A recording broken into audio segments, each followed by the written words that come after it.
साथियों नमस्कार। आज हम चर्चा करने जा रहे हैं स्वर विद्या के बारे में।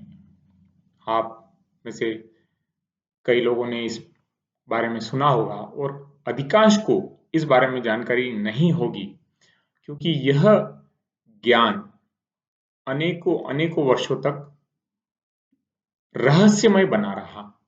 लेकिन अब काफी लोग इस विषय पर चर्चा कर रहे हैं।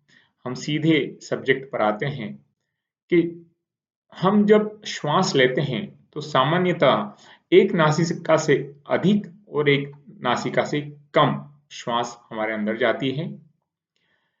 एक नासिका से लगभग 60%, दूसरी से लगभग 40% गति से श्वास अंदर जाती है।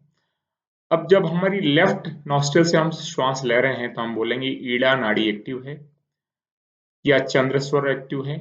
राइट से जब लेते हैं तो हम कहेंगे सूर्यस्वर एक्टिव है या पिंगला नाड़ी एक्टिव है। और जब दोनों नासिका से श्वास हम लेते हैं 1 घंटे के अंतराल पे कुछ समय के लिए, तो हम बोलते हैं सुषुम्ना नाड़ी एक्टिव है। अब इसमें सबसे पहले बात आती है कि कौन सा स्वर चल रहा है, कौन सी नाड़ी एक्टिव है, इस बारे में कैसे पता करें। तो इसको पता करने की सबसे सरल विधि है कि आपके अंगूठे आपकी चिन पर रखें, हथेली को पास में लाएं और दोनों नासिका से श्वास छोड़ें।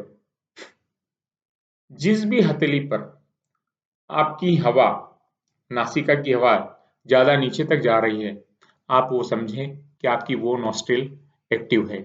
अभी मेरा लेफ्ट साइड की नॉस्ट्रिल से हवा नीचे तक जा रही है, जबकि राइट साइड से आधी हथेली तक आ रही है, तो मेरी लेफ्ट वाली नॉस्ट्रिल एक्टिव है, अर्थात मेरा चंद्रस्वर एक्टिव है। इतनी जानकारी होने के पश्चात हमें यह ध्यान रखना होगा कि कौन सा स्वर चलता रहे तब कौन सा काम करना है। उदाहरण के तौर पर जब सूर्य स्वर चलता रहे तब नहाना, पखाना, खाना, सोना 4 कार्य किए जाते हैं।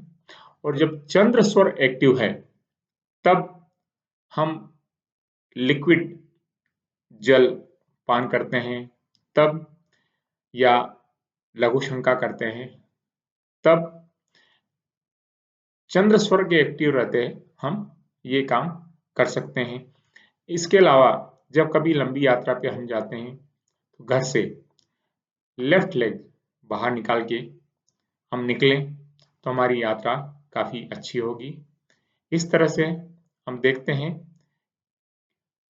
भोजन करने के पश्चात आपने देखा होगा कि ऐसा क्यों कहा जाता है कि हमें लेफ्ट करवट से लेटना है, जिससे कि हमारा सूर्य स्वर एक्टिव हो जाए और हमारा भोजन काफी अच्छी तरह से पचे।